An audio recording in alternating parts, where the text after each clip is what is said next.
Olá para você que nos segue neste canal EBD Além da EBD, Elton Campos em busca da verdade.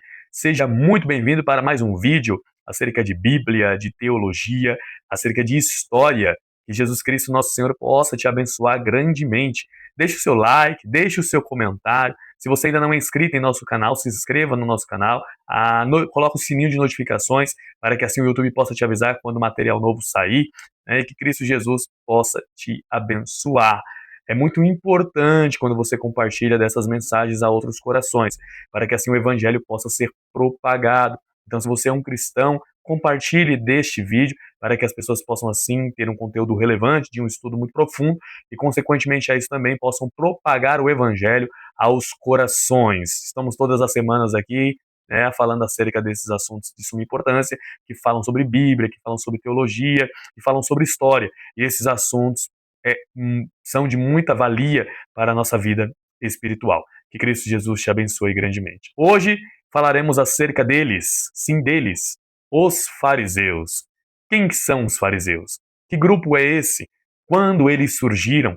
Falaremos acerca de alguns personagens históricos desta seita judaica do segundo século antes de Cristo, do primeiro século antes de Cristo, do primeiro século depois de Cristo. Quem é essa seita judaica? Causa repúdio e revolta em algumas pessoas até os dias de hoje. Quem nunca leu a Bíblia Sagrada, quem nunca leu o Novo Testamento e ficou com aquela raiva, né, dessa seita, porque eles perseguiam Jesus Cristo, perseguiam os ensinos de Cristo e, consequentemente, isso depois perseguiram também os apóstolos de Cristo e os seus ensinamentos. Hoje aprenderemos um pouco acerca deste grupo, chamado grupo dos fariseus. Então, meu intuito aqui neste vídeo é colocá-los num contexto histórico acerca deste grupo. Então vamos explorar a história completa dos fariseus, que foi um grupo religioso, político do primeiro século da nossa era, né? E veio surgir ali durante o período interbíblico, também chamado período intertestamentário, que é aquele período, aquele intervalo que abrange entre o livro de Malaquias e o livro de Mateus, aquele buraco que é na Bíblia Sagrada de 400 anos, sem que Deus tivesse voz profética, sem que Deus falasse. Nós temos um vídeo aqui no nosso canal só acerca do período interbíblico. Depois vai lá, assista esse vídeo, né, e aprenda um pouco acerca desse período que foi de muita valia e muita importância. Pois bem, os fariseus, eles surgem exatamente neste período, neste contexto do período interbíblico, né, o silêncio profético de 400 anos. Alguns impérios se levantaram durante esse tempo, a saber, o Império Medo-Persa, depois que o reino babilônico foi subjugado pelo Império Medo-Persa. Depois veio o Império Grego-Macedônico, ou Greco-Macedônico, como você preferir, né, sob a égide de Alexandre o Grande, e depois disso seus 4 grandes generais. E depois tivemos aí o governo do Império Romano. E sob este tempo e sob estes governos é que surgiram os fariseus, como uma classe doutrinária e apologética para a defesa da fé judaica. Então nós temos a questão da influência grega, a helenização do mundo por parte de Alexandre o Grande e de seus 4 grandes generais, né, com a cultura grega, sua filosofia, o seu idioma. Então isso impactou grandemente toda a cultura do mundo da época, e principalmente a cultura da Palestina, a cultura dos judeus que viviam na Palestina. Então, se você for pegar um contexto histórico abrangente, veremos que a helenização dada por Alexandre o Grande e seus 4 grandes generais influenciaram o mundo e, consequentemente, a isso também os judeus, que estavam permeando entre a filosofia grega e a teologia judaica. Então, estava havendo uma mesclagem, estava havendo uma união entre a filosofia grega e a teologia judaica. Então, os fariseus, eles surgem exatamente neste período para combater essa helenização, para combater este método, né, que os gregos tinham de colocar a sua cultura no coração dos povos. Então, diante disso, surgem algumas seitas, e eu quero aqui narrar que seita, nesse arcabouço de estudo, não tem absolutamente nada a ver com a questão pejorativa da palavra que nós muitas vezes usamos para falarmos acerca de grupos religiosos que são contrários à Bíblia Sagrada, são contrários à verdadeira ortodoxia bíblica. Hoje nós usamos o título seita, o nome seita, o adjetivo seita, para falarmos acerca de movimentos heréticos que são levantados, né, para irem contrários às Escrituras. Mas quando nós olhamos no histórico do Novo Testamento e quando olhamos no histórico da história, né, desse período, seita ali nada mais é do que uma escola de estudo. Então, os fariseus podem ser denominados, portanto, como uma seita, uma escola que se levanta para ir contra a helenização do povo judeu. Então temos algumas seitas que foram levantadas nesse período. Então temos os fariseus, temos os saduceus, temos os essênios, temos os zelotes, e durante esse vídeo nós trabalharemos acerca da diferença entre os fariseus e os saduceus, os fariseus, os essênios, os fariseus e os zelotes. Eu não quero entrar em pormenores com relação aos outros 3 grupos aqui mencionados, porque o vídeo ele tem uma exclusividade para os fariseus. Se o Senhor permitir, quem sabe um dia nós poderemos falar acerca desses outros grupos que se levantaram. Então vamos para um pouco de história? Vamos falar acerca de um pouco de história? Então nós temos ali a helenização do mundo por parte de Alexandre o Grande. Alexandre morre, né, uma morte bem prematura, provavelmente com 33 anos, e quando ele morre, sem deixar sucessor algum, os seus 4 generais tomam o poder do Império Romano, assim fazendo com que a profecia de Daniel fosse cumprida, né? A profecia de Daniel acerca de Alexandre o Grande, que ele morre, né? Enfim, depois você leia lá o livro de Daniel e verá que a profecia se cumpre, e os 4 grandes generais de Alexandre o Grande tomam de conta do mundo da época, que era helênico, que era grego. E os 4 grandes generais de Alexandre o Grande possuem por herdade cada parte da terra, né? E os Seleucidas ficam com a parte, né, que hoje nós conhecemos como Palestina ou Oriente Médio, Oriente Próximo, aquela região onde hoje está o Estado moderno de Israel. Então, o que acontece nesse período? Acontece uma rebelião judaica ali naquela região contra o governo, né, Seleucida, que tomava de conta daquelas terras. Então, essa revolta, chamada de Revolta dos Macabeus, que foi uma rebelião judaica contra o Império Seleucida, que dominava a região da Judéia naquela época. Nós temos 2 personagens de suma importância narrados aqui, que é Matatias, né, que foi, a priori, né, o homem que se levanta contra o Império Seleucida, o Império Grego, e, consequentemente a isso, depois os seus filhos, principalmente um chamado Judas Macabeu. Portanto, daí o nome Revolta dos Macabeus, porque Judas Macabeu era um dos revoltantes, era um dos homens que se levantaram contra o Império Seleucida naquela época. Por quê? O Império Seleucida, principalmente com Antíoco Epifânio, o Antíoco Epifânio IV foi o homem que sacrificou uma porca dentro do santuário de Deus lá em Jerusalém, dentro do templo construído por Zorobabel, quando eles voltam do cativeiro babilônico. Então ele sacrifica ali uma porca e levanta e ergue uma estátua a Zeus dentro do templo sagrado do povo judeu, profanando assim o templo do povo de Israel. E aí o que acontece? Isso causa uma revolta muito grande no povo. E consequentemente a isso, esses revoltados, né, se levantam para impedir que isso pudesse acontecer. Tem uma festa que o povo judeu comemora e celebra até hoje, que é a festa de Hanukkah.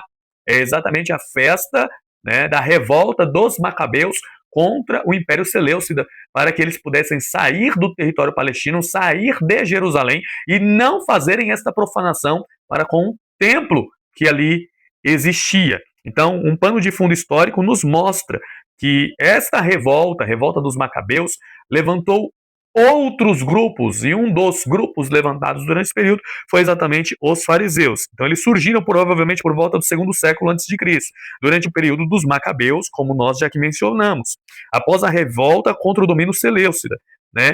Então temos aí, a palavra fariseu significa separados. Então, perushim é a palavra hebraica para fariseu, tá bom? Para fariseu. Nada mais, nada menos do que separados. Então este grupo era um grupo separado, e separado por Deus, para manterem a ordem com relação ao culto e a ortodoxia, né, bíblica do povo de Israel e das suas leis e dos seus estatutos ali em validade para com eles desde aquela época. Então, eles consideravam separados do pecado, da impureza e também dos costumes dos helênicos, dos gregos, que ameaçava ali a fé judaica. E como eu falei para vocês, a fé judaica estava sendo ameaçada pelo helenismo, né, pelo Império Seleucida e, consequentemente, a isso pelo Império Grego Macedônico. Vamos falar agora sobre algumas crenças que os fariseus tinham, algumas crenças que eles tomaram para si através do tempo. Então, temos aqui, primeiro, os fariseus criam piamente na Escritura Sagrada. Eles criam na Torá, que são os 5 primeiros livros de Moisés, né, que é Gênesis, Êxodo, Levítico, Números e Deuteronômio. Essa Torá, também chamada por nós, né, na língua grega, de Pentateuco, era a base da lei e da moral dos fariseus. Eles também criam e davam ênfase à lei oral, que era influenciada profundamente pelo judaísmo rabínico após a construção do segundo templo.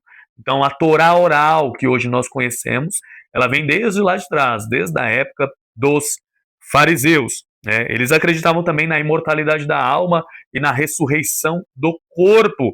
Né? Eles criam que a alma ela é imortal e eles criam que o corpo ele ressuscitara após o fim dos tempos. Então, quando o Mashiach se revelasse, quando o povo de Israel fosse redimido, aí sim o corpo voltaria novamente a ser glorificado como era, né?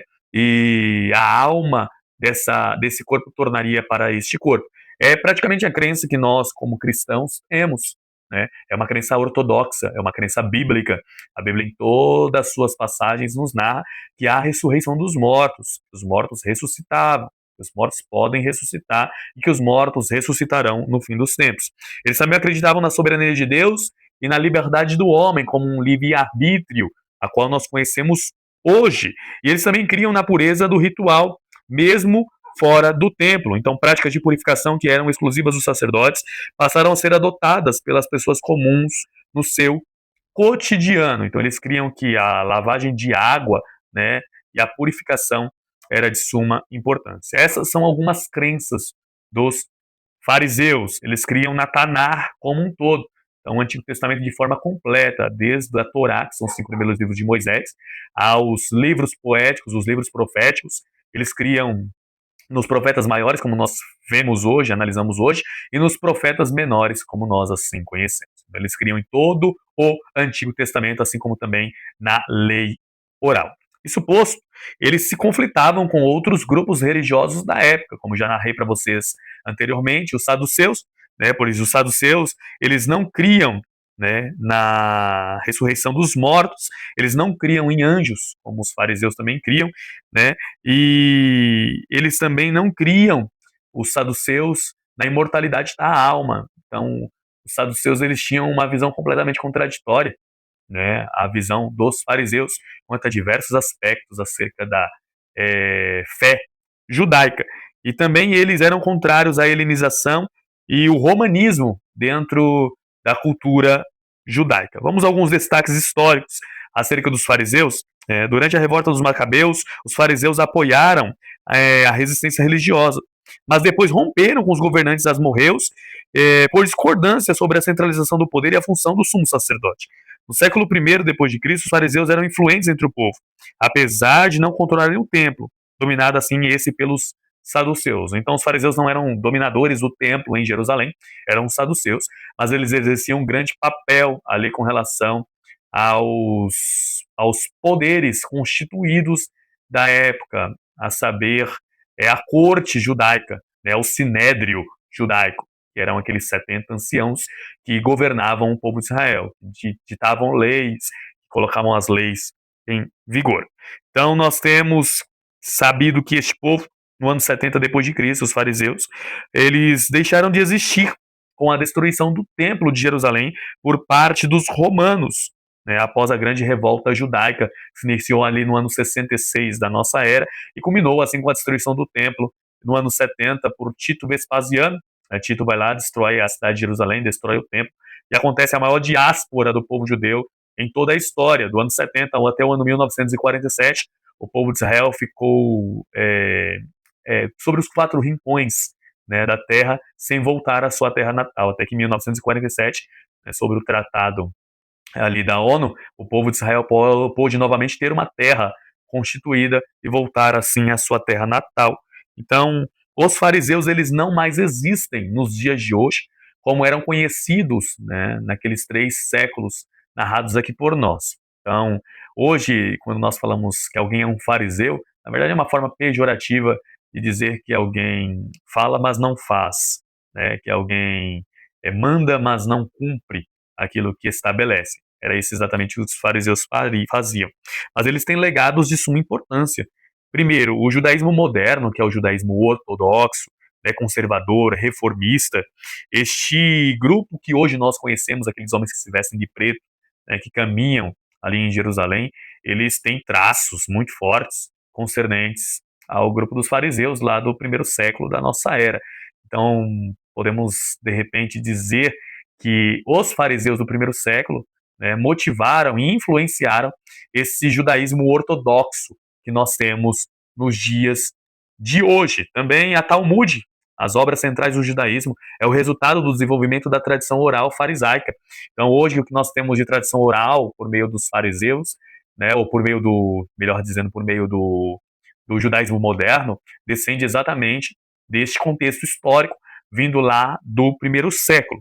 Embora frequentemente retratados negativamente no Novo Testamento, a sua influência na fé judaica, na educação religiosa e na perseverança, né, na preservação da identidade judaica foi imensa. Então, todo grupo que se levanta, todo grupo que aparece, né, é de suma importância para a conservação daquilo que nós conhecemos como realidade teológica. Então, nós só temos realidades teológicas hoje porque tiveram grupos conservadores que mantiveram a boa ortodoxia e guardaram isso com o decorrer dos anos. Então, temos algumas fontes históricas acerca dos fariseus, né? Temos os evangelhos, o evangelho de Marcos, de Mateus, de Lucas e de João, mencionam esse grupo, o grupo dos fariseus, como uma corrente de seita do primeiro século, de escola do primeiro século, de suma importância. Também temos eles narrados ali no Talmud, né, que era um registro posterior aos ensinos rabínicos, né, e temos também os comentários de Flávio Josefo, que foi um historiador judeu do primeiro século. Ele escreveu sobre os fariseus em sua obra Antiguidades Históricas, ou Antiguidades Judaicas, e as revoltas nas guerras dos judeus contra os romanos. Então, Josefo é uma das fontes pelo qual nós conhecemos os fariseus. Mas, com certeza, a principal fonte histórica acerca deste grupo se encontra nos evangelhos canônicos. Nós temos em nossa Bíblia Sagrada. Então, isso posto, nós podemos agora narrar alguns personagens históricos, né, que foram fariseus e que tiveram uma grande importância com o decorrer do tempo. Falaremos primeiro acerca de Hilel, Hilel ancião, né? Temos aí a sua vida do ano 110 a.C. ao ano 10 depois de Cristo. Um dos maiores sábios fariseus de todos os tempos. Foi o fundador da escola de Hilel, conhecida por sua interpretação mais compassiva e um pouco mais flexível da lei mosaica. É atribuído a esse Hilel o famoso ensinamento: o que é odioso para você, não faça ao seu próximo. Esta é toda a Torá e o resto é apenas comentário. Você vê a semelhança que essa frase de Hilel tem com os ensinos de Jesus. Jesus disse isso, né? Não faça ao próximo o que você não quisera que fizesse a você, né? E ame ao próximo assim como você mesmo se ama.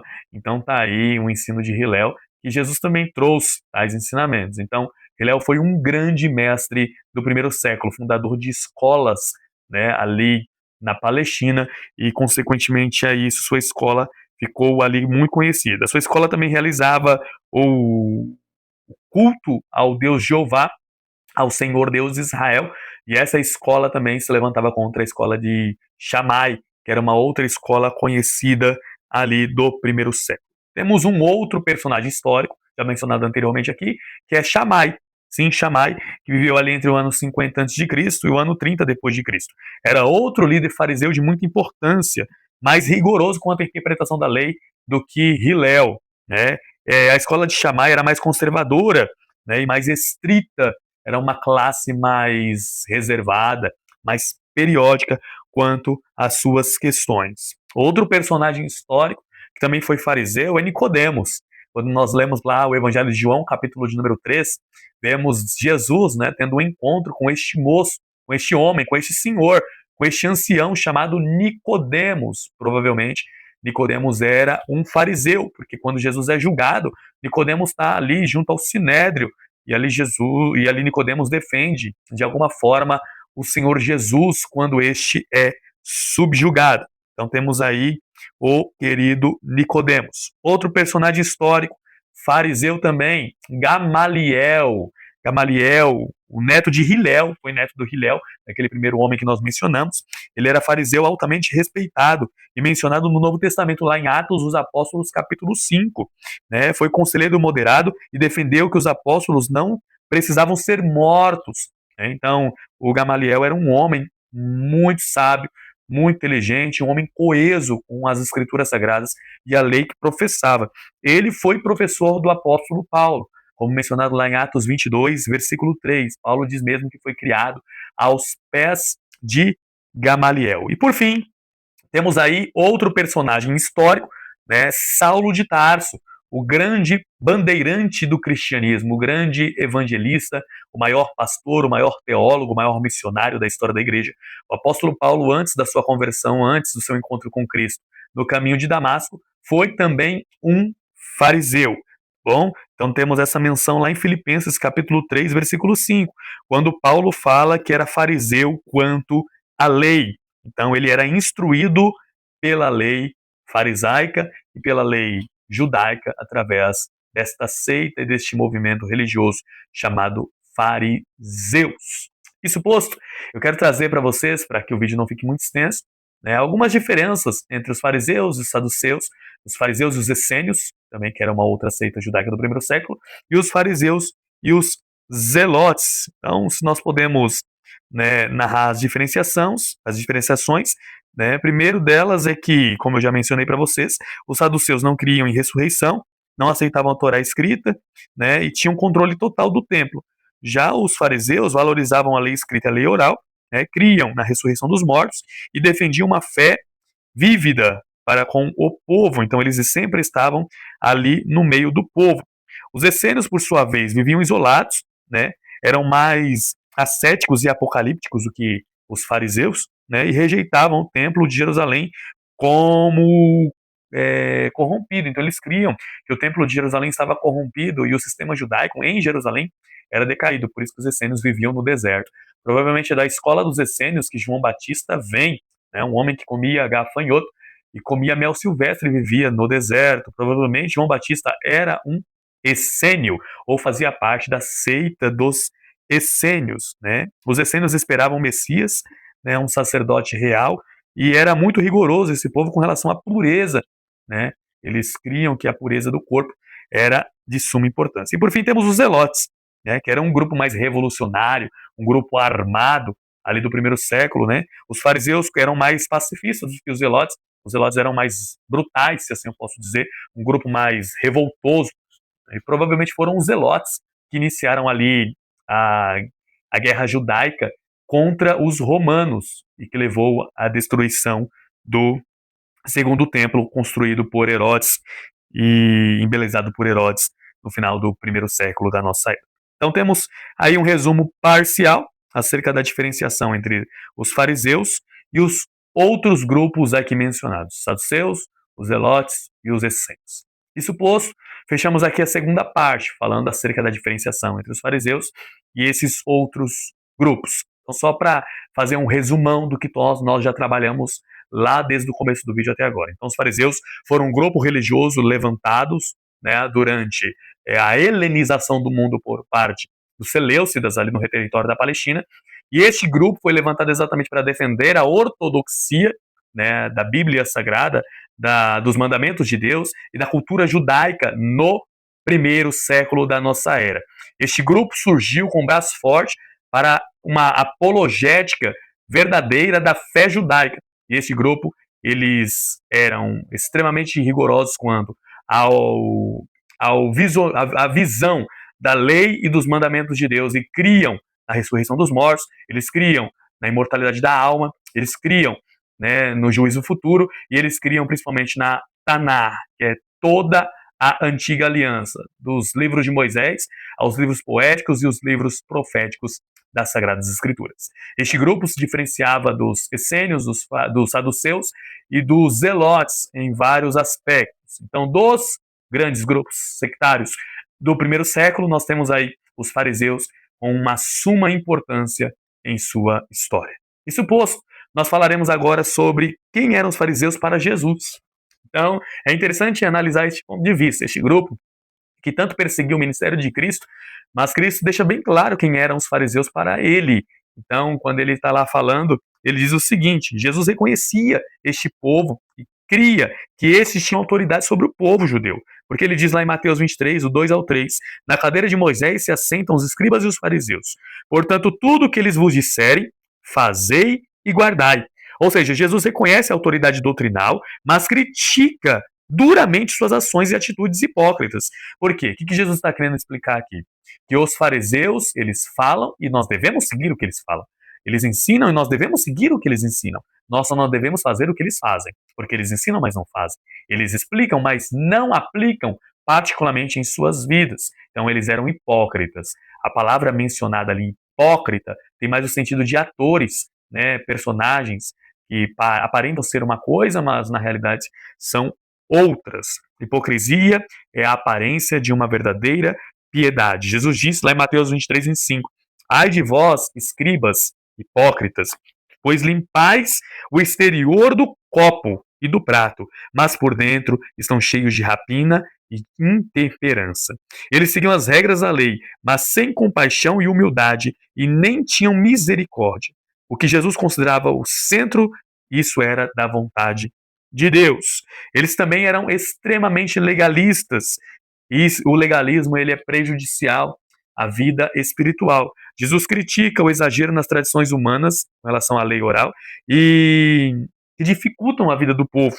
Ele fala lá em Mateus 15, 6, vocês, fariseus, invalidam a palavra de Deus por causa das suas próprias tradições. Ou seja, eles condenavam Jesus por curar no sábado, colocando a regra acima da vida humana. A regra nunca pode estar acima dos princípios, tá bom? Regras podem ser quebradas para que pessoas possam viver, para que a vida possa fluir. Então, mais importante do que as regras é a vida das pessoas. Eles também rejeitavam a misericórdia. Jesus cita Oséias 6,6 para eles e fala: quero misericórdia e não quero sacrifício. Jesus confronta a visão dos fariseus e coloca eles numa sinuca de bico, mostrando que o ritualismo deles estava acima da compaixão e da verdadeira ortodoxia. Então eles também eram orgulhosos, porque os fariseus gostavam de serem vistos, né, de serem considerados santos, superiores aos homens. Eles gostam de dar lugar à honra nos banquetes, nos primeiros assentos, né, nas sinagogas. Jesus os censura, mostrando que vaidade não pode ser quista por Deus. Todo homem que se coloca acima, né, de alguma coisa por modo de vaidade, esses homens serão rejeitados, esses homens serão esquecidos por Deus, porque Deus abomina, Deus rejeita a perversidade do coração dos homens quanto à vaidade. Bom, a Bíblia nos diz que nós devemos ser humildes, nos humilharmos, né, porque se nos humilharmos, Deus nos exaltará. Os fariseus, portanto, eram hipócritas, eram desumildes, eles eram orgulhosos, presunçosos, e eles falavam, mas não faziam, mandavam, mas não exerciam aquilo que eles mesmos mandavam. Então, temos aí a interação de Jesus com os fariseus em várias passagens do Novo Testamento e de toda a Bíblia Sagrada. Então, concluímos, portanto, que Jesus não rejeitava a lei nem a piedade, mas denunciava a religião sem amor, centrada nas aparências e no orgulho. Sua relação com os fariseus mostra um conflito típico de profetas e líderes religiosos, uma tentativa de aparentar ser aquilo que não são, mostrar ser aquilo que jamais foram. Jesus sempre censurou essas pessoas que querem mostrar ser aquilo que nunca foram, que querem apresentar-se como santos, lindos e maravilhosos, quando por dentro são sepulcros caiados e cheios de imundícia. Jesus não gosta desse tipo de pessoa e Jesus não gosta desse tipo de gente. Jesus prefere pessoas que sejam sinceras de coração e voltados verdadeiramente à sua palavra e à sua vontade. Seja sincero diante de Deus, porque no tempo certo Deus te exaltará. Que possamos tomar os exemplos dos fariseus, que possamos tomar esse exemplo dos fariseus para compreendermos e não fazermos como eles fizeram. Se por um lado eles amavam a ortodoxia, isso nós também amamos. Se por um lado eles amavam a verdade da palavra e nós também amamos, por outro, eles rejeitavam a piedade que essa palavra transmite. Possamos ser puros e santos, como Jesus nos ensinou. Que possamos também observar as leis e os mandamentos do Senhor, mas principalmente praticá-las. Deus te abençoe, em nome de Jesus. Elton, EBD além de EBD. Elton Campos em busca da verdade.